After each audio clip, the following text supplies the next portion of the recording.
하나님 말씀은 욥기 18장입니다. 욥기 18장 1절 말씀도 보겠습니다. 욥기 18장 1절 수아 사람 빌닷이 대답하여 말했다. 너희가 어느 때나 말을 끝내겠느냐? 깨달아라. 그 후에 우리가 이야기할 것이다. 어찌하여 너희가 우리를 짐승처럼 여기며 부정하게 보느냐? 분노로 인하여 자신을 찢는 사람아, 너 때문에 땅이 버림받으며 바위가 그 자리에서 옮겨지겠느냐? 그랬습니다. 빌닷이 두 번째로 이제 한 말인데요. 1절부터 4절까지 욥을 좀 비난하는 그런 말을 하고 있습니다. 2절에 보니까 너희가 어느 때나 말을 끝내겠느냐? 깨달아라. 그 후에 우리가 이야기할 것이다. 그랬습니다. 이제 욥에게 그만 말하라는 거예요. 욥이 말하는 거 듣기 싫다는 거죠. 네. 너희가 그렇게 말하고 있지만 사실은 욥에게 하는 말입니다. 더 이상 말하지 말라는 거예요. 듣고 싶지도 않고 듣기 싫다는 거죠. 그리고 3절에 보니까 어찌하여 너희가 우리를 짐승처럼 여기며 부정하게 보느냐? 아니 욥이 우리를 짐승처럼 본다는 거예요. 아주 가찮게 업신여긴다는 거예요. 엘리바스도 있고 나 빌닷도 있고 저 소발도 있는데 왜 우리를 무시하냐? 부정하게 본다는 거예요. 그렇지 않죠. 욥은 그렇게 생각하지 않아요. 욥은 절대 엘리바스든 빌닷이든 소발이든 절대 그렇게 생각하지 않습니다. 좀 서운한 점은 있는데 그 17장 2절에 보면 나는 조롱하는 사람만 있다. 내가 좀 위로를 받았으면 하는데 조롱하는 사람들만 있고, 또 17장 10절에서는 지혜로운 사람을 찾을 수 없다.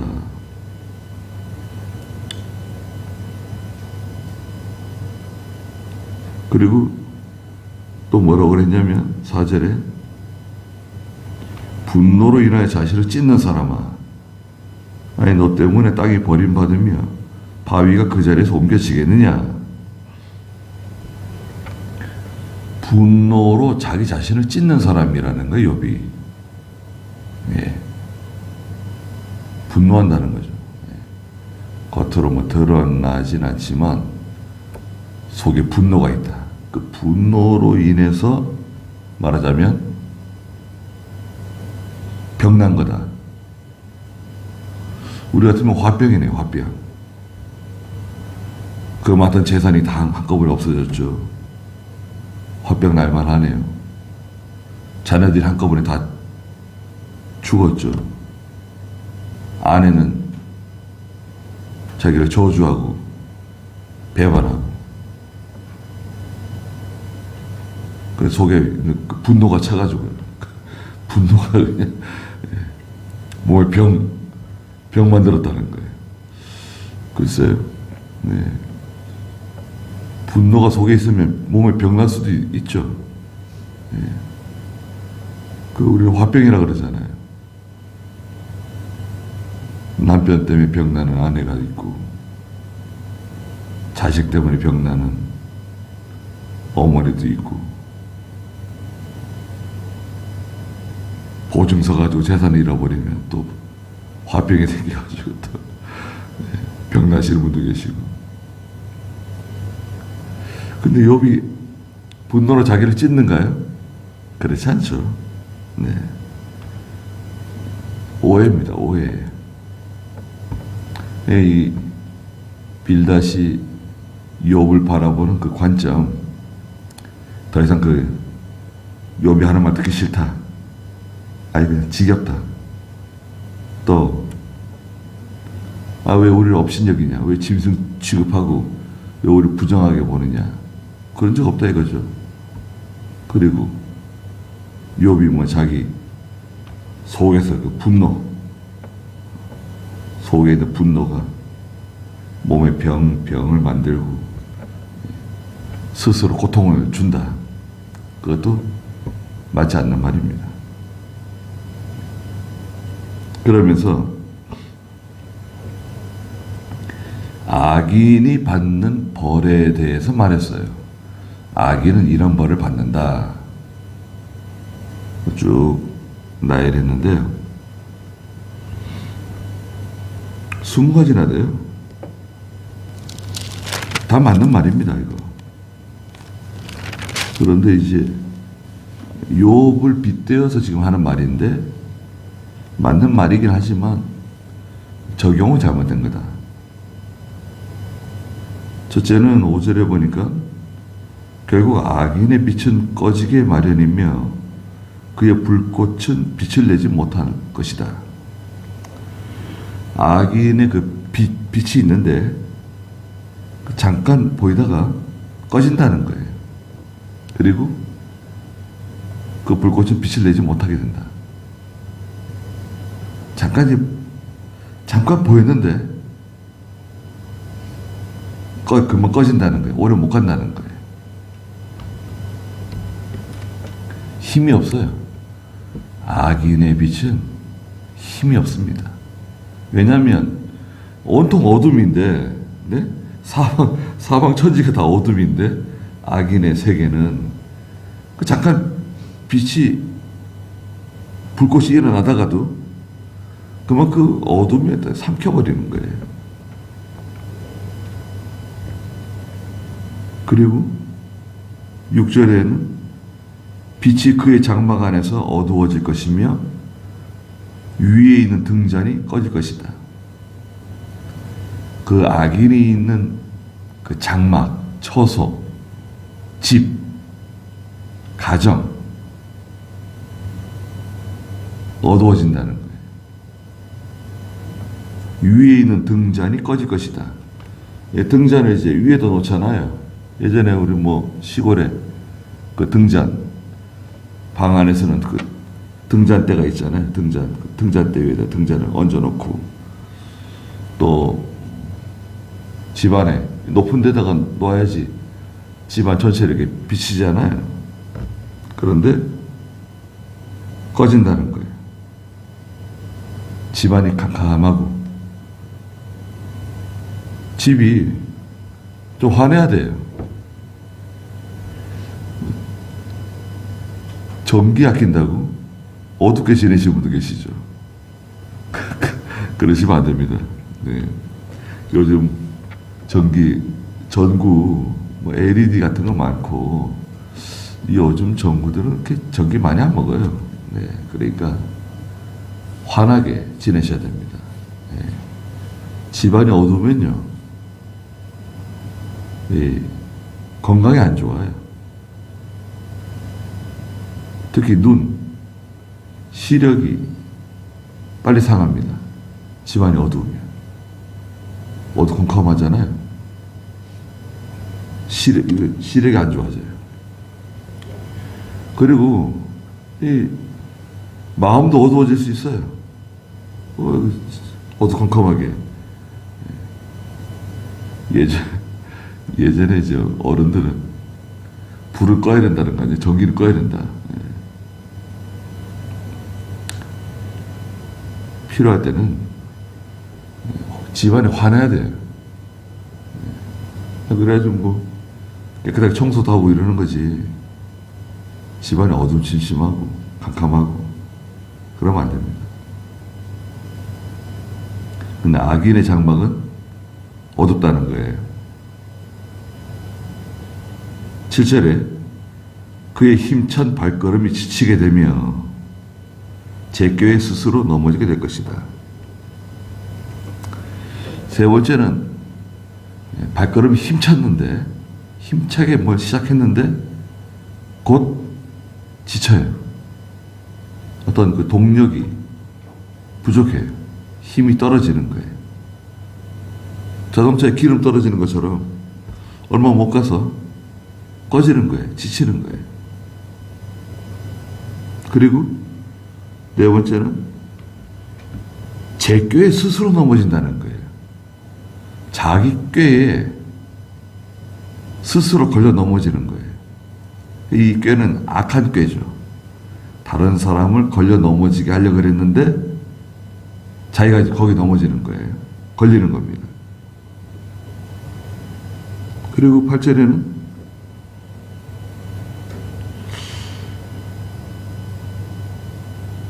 그 시편 하나 볼까요? 시편 7편 15절 스스로 자기 꾀에 자기가 넘어진다. 7편 15절 그가 웅덩이를 파고서 자기가 만든 구덩이에 빠진다. 네. 이 8절에 있는 내용인데요.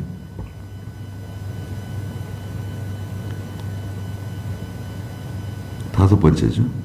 그가 자기 발로 함정에 걸리고 스스로 함정에 걸어 들어가므로 그랬습니다. 자기가 판 함정에 자기가 빠져요.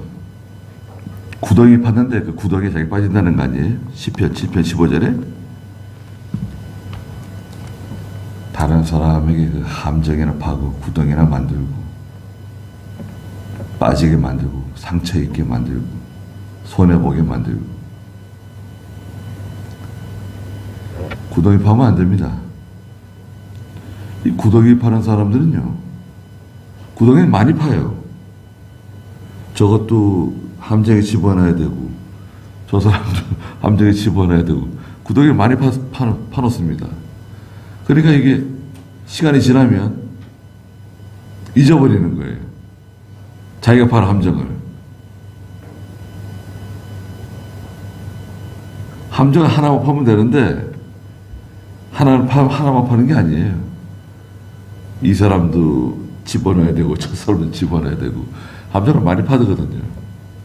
결국 이제 그 함정에 자기가 빠지는 거예요. 서로 이 앞뒤가 안 맞게 되는 거예요.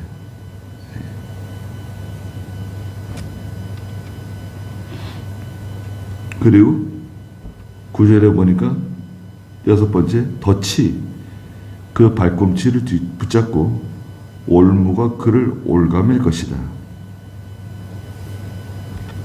발꿈치. 네. 발꿈치가 약합니다. 덫에 걸려요. 네. 발꿈치를 이제 아킬레스건이라고 그러잖아요. 아킬레스건. 네.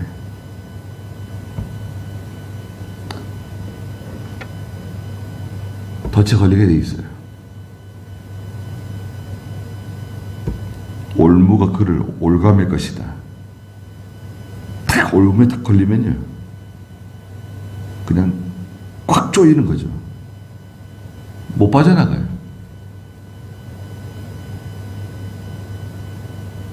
(10절에) 그를 도며맬 밧줄이 땅에 숨겨졌고 그를 빠뜨릴 함정이 길에 있다. 그랬습니다. 밧줄이 숨겨져 있어요. 그 사람을 동요할 밧줄이 길에 다 이렇게 숨겨져 있죠. 낙엽 속에. 밧줄 눈에 보이나요? 안 보여요. 그리고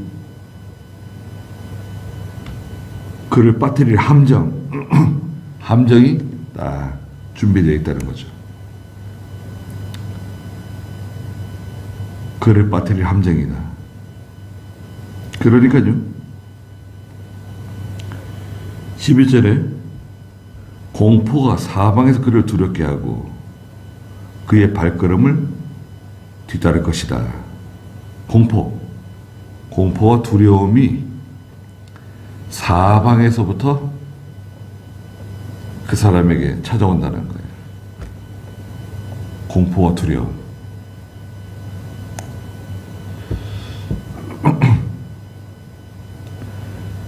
이게 상당히 무서운 겁니다. 공포와 두려움이 있으면요, 밖에 못 나가요. 무서워서. 예. 사람 만나는 것도 무섭고, 사실 밖에 나가는 건 무서운 거예요. 그런 공포와 두려움이 그 사람을 휩싼다. 그러니까 뭐 아무것도 못하는 거죠. 그 사람이 가는데 따라온다는 거예요. 공포와 두려움이. 그리고 12절에 그의 힘은 기근으로 쇠하게 되고 멸망이 그의 곁에서 기다릴 것이다. 기근이 찾아옵니다. 기근은 여기서 경제적인 환란이에요. 경제적인 환란. 믿는 성도도 하나님이 징계를 내리시는 때 이 기근이 와요. 영적 기근. 예. 하나님의 말씀을 듣지 못하는 기근과 기갈이 찾아옵니다. 그 징계라고 할 수 있어요. 이게 기근이다, 기갈이다. 깨달으면 좋은데 잘 못 깨달아요. 예. 배가 얼마나 고플까요? 목이 얼마나 말라요? 그럼 열심히 해요, 열심히. 열심히 하면 조금 이렇게 해갈이 되는 것 같아요. 그 언제까지 열심히 할 수 있을까요? 뭔가 열심히 하면 기쁘잖아요. 자기 만족도 되고. 예. 그럼 은혜 받는 것 같아요.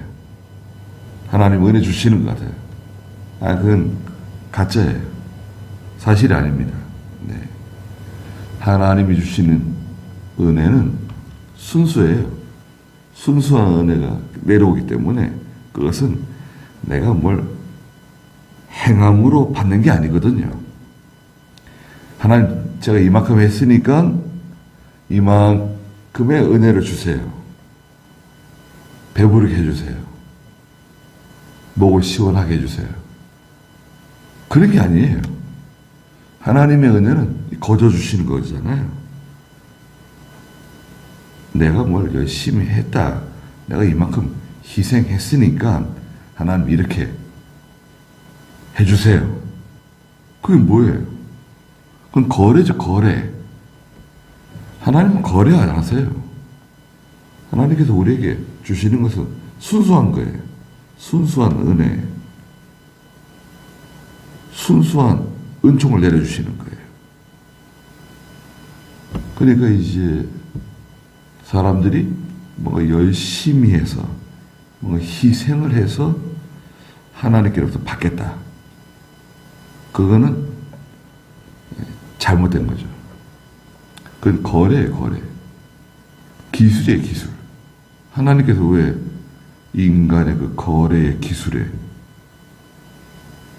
하나님 이용당하시겠어요? 그렇지 않습니다. 그래서 이 악인은 경제적인 환란을 이제 받는다는 거예요. 그리고 멸망이 그의 곁에서 기다리고 있다. 좀 전에 멸망하는데 멸망이 저기 기다리고 있어요. 빨리 오라고. 멸망이 저기 마중 나와서 날 기다리고 있어요. 악인에게 해당되는 거죠. 네. 13절에 그의 살갗이 썩어 들어갈 것이니 사망의 장자가 그 지체를 파먹을 것이다. 살갗이 썩어 들어간다. 이건 이제 무서운 질병이네요. 무서운 질병입니다. 살갗이 뭐 썩어 들어가는 질병 흔하진 않잖아요. 과거에는 문둥병 같은 거. 네. 문둥병은 나병이라고 그러죠. 네. 그 문둥병은 피부질환이 아니죠. 문둥병은 피부질환이 아닙니다. 피부질환처럼 증세가 나타나지만 사실은 혈액병이에요. 그걸 고치기 힘든 거죠. 과거에 문둥병 어떻게 고쳤습니까? 못 고쳐요. 그 문둥병자가 이제 있으면 이제 바깥으로 이제 쫓아내는 거죠. 성 밖으로 들어오지 못하게. 그런데 사망의 장자가 그 지체를 파먹는데, 이것은 이제 무서운 질병, 사망의 장자는 그 무서운 질병이고 또 그 구더기와 같이 벌레가 파먹는 거예요. 그 지체를 파먹을 것이다. 치명적인 질병이죠. 그 사도행전 12장 23절에 보면 헤롯이 교만하다가 죽게 되는데요. 헤롯의 죽음에 대해서 성경에서는 충이 파먹어서 죽었다 그랬어요. 한번 읽어볼까요? 12장, 사도행전 12장 23절. 그러던 즉시 주님의 천사가 그를 내리침으로 그가 벌레에게 먹혀 죽었으니 이는 그가 하나님께 영광을 돌리지 않았기 때문이다. 네. 헤롯. 이 대헤롯인데요. 헤롯이 뭐 연설하니까요. 사람들이 신께서 말씀하신다고. 헤롯은 신이시라고. 저는 사람 소리가 아니다. 교만해져가지고 헤롯이. 주님의 천사가 그를 내리치셨다. 그가 벌레에게 먹혀 죽었다. 네. 무서운 일이죠. 그리고 14절에 보니까 그는 자기가 의지하던 장막에서 쫓겨나 공포의 왕에게로 잡혀간다.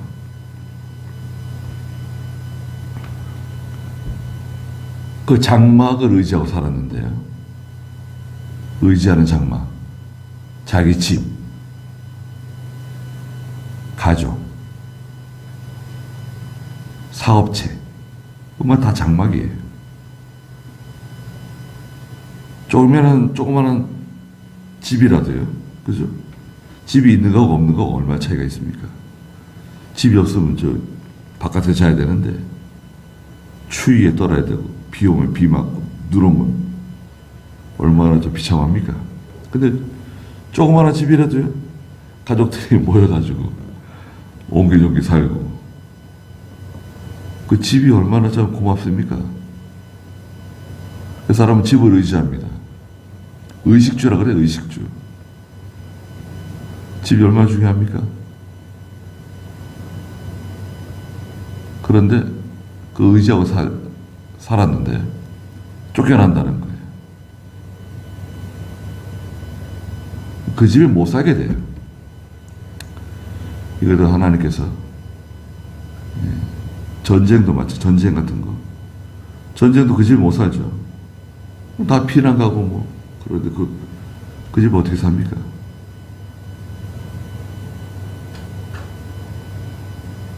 공포의 왕에게로 잡혀간다. 15절에 그에게 속하지 않은 자가 그의 장막에 살게 될 것이다. 전혀 상관없는 사람, 그에게 속하지 않은 사람이 와가지고 그 사람 집에 살아요. 그렇게 의지하고 열심히 참 노력해서 집을 장만하고 아파트를 장만하고 좋은 집을 만들어 놨는데 정말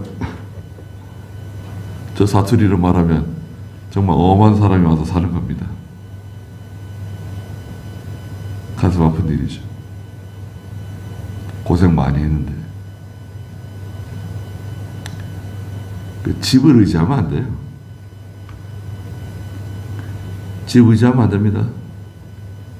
또 예수 믿는 성도들은 예배당 건물 자랑할 필요 없어요. 예배당 건물 자랑하는 거 아닙니다. 예수님을 자랑하고 복음을 자랑해야지 왜 예배당 건물을 자랑해요. 예수님의 제자들이 예수님께 이 성전 좀 보시라고. 예수님 얼마나 좋습니까? 이 성전 대단하지 않습니까? 그 성전이 헤롯 성전이라고 부르는 성전인데요. 예수님께서 뭐라 그러세요? 그래, 야, 참 훌륭하다. 얼마나 참 많은 희생을 하고 이렇게 연보해서 이 아름다운 성전을 지었냐 칭찬하신 게 아니라 돌 위에도 돌 하나가 돌 위에 남지 않을 거다. 다 부서질 거라고. 그래서 그 성전이 무너지죠. 그게 헤롯 성전입니다. 완공된 후에요. 그게 47년인가 지었는데 건설 기간이 47년인가 되는데 완공하고 나서 7년 뒤에 무너졌어요. 7년 뒤에. 무슨 소문이 퍼졌냐면 로마 군대가 쳐들어왔는데요. 이 유다 백성들이 성전 돌 사이에다가 보물들을 숨겨놨다. 이런 소문이 돌았어요. 그래가지고 보물찾기 한 거예요. 보물찾기. 로마 병사들이. 창끝으로 칼끝으로 다 그 돌들을 다 헤집은 거예요. 그 성전이 다 무너진 거죠. 예수님께서 말씀하신 대로 예언이 이루어진 거죠. 건물 자랑하지 말까. 자랑하면 안 돼요.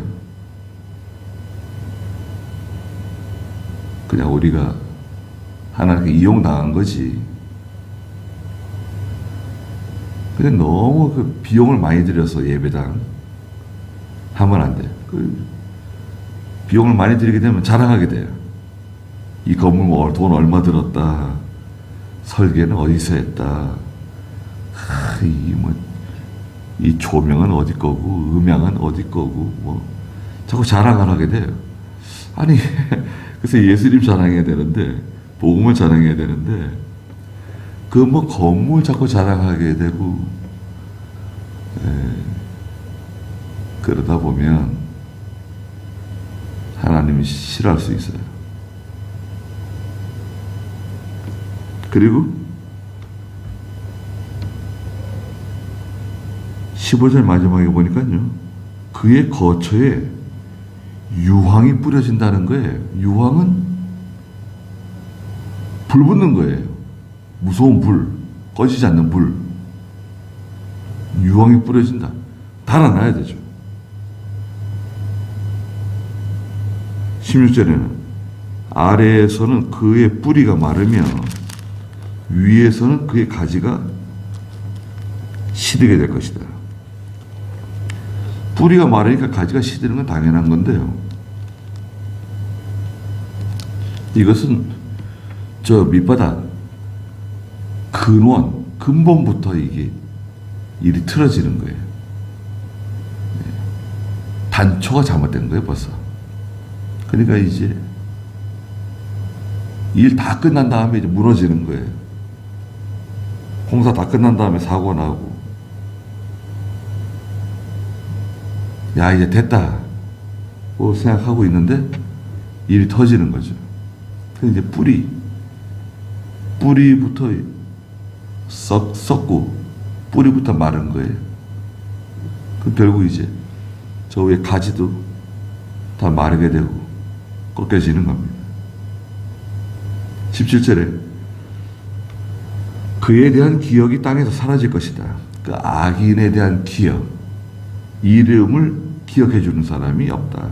이름이 불리지 않을 것이다. 안 그래도 다 까맣게 잊어버리는데요. 악인은 아예 뭐 기억해 주는 사람이 없다는 거예요. 말하는 사람도 없어요. 그럼 잘 죽었다 그러지. 예. 잘 죽었다는 말을 못 하더라도 속으로 잘 죽었다고 생각하는 거죠. 네. 이름이 기억되지도 않고 그 이름 불러주는 사람도 없고 18절에 사람들이 그 악인 그를 빛에서 어두움으로 몰아 넣는다. 그래서 세상에서 내쫓아버릴 것이다. 무서운 말이네요. 사람 내쫓아버린다는 거예요. 빛에서 어둠으로 내쫓는데 어둠에서 빛으로 나와야 되는데 그렇잖아요. 일이 점점 형통하고 점점 행복해져야 되는데 반대로 점점 불행해지고 수치스러운 일이 자꾸 생기고 그건 벌써 그 징조가 벌써 이상하잖아요. 조짐이 안 좋아요. 우리 이렇게 조짐이 있잖아요. 조짐. 네. 지진 나기 전에 쓰나미가 오기 전에 무슨 조짐이 나타나잖아요. 쓰나미가 오기 전에는 해변에 난데없이 물이 쭉 빠진다는 거예요. 예? 썰물처럼 물이 쭉 빠지는 거예요. 그건 이제 조금 있으면 쓰나미가 올 징조라는 거죠. 무조건 걸어만 달아나야 되는 거죠. 징조. 일이 이상하게 잘 안 되는 거예요. 이거 하나님이 싫어하시는 것 같은데. 이거 하나님께서 이거 하지 말라 그러시는 건가? 그런 게 있잖아요. 양심의 가책을 받는다든지. 양심의 가책을 받으면서 계속해서 죄를 지을 때 징조가 있습니다. 여튼 악인에 대해서 빛에서 어두움으로 몰아넣는다. 내쫓김을 당한다. 19절에 그런 자기 백성 가운데서 자손이나 후손이 없고 그가 사는 곳에는 살아남은 자가 없을 것이다. 자손이나 후손이 없어요. 그리고 이 사람 곁에 있으면 다 망해요. 다 죽어요. 그가 사는 곳에는 살아남은 자가 없다는 거예요. 다 달아나는 거예요. 그리고 20절에는 그의 날로 인해 서쪽 사람들이 경악하고 동쪽 사람들이 두려움에 사로잡힌다. 이 악한 사람이 망하는 걸 보고 사람들이 다 놀란다는, 경악한다는 거예요. 21절에 참으로 악한 자가 사는 곳들이 이렇게 되며 하나님을 알지 못하는 자의 처소가 이와 같을 것이다. 그랬습니다. 그래서 이 빌닷이 지금 하는 말은 원리적으로는 다 맞는 말입니다. 네. 그런데 욥에게는 사실은 해당되지 않는, 적용이 잘못된 말일 수 있어요. 거기까지 하죠.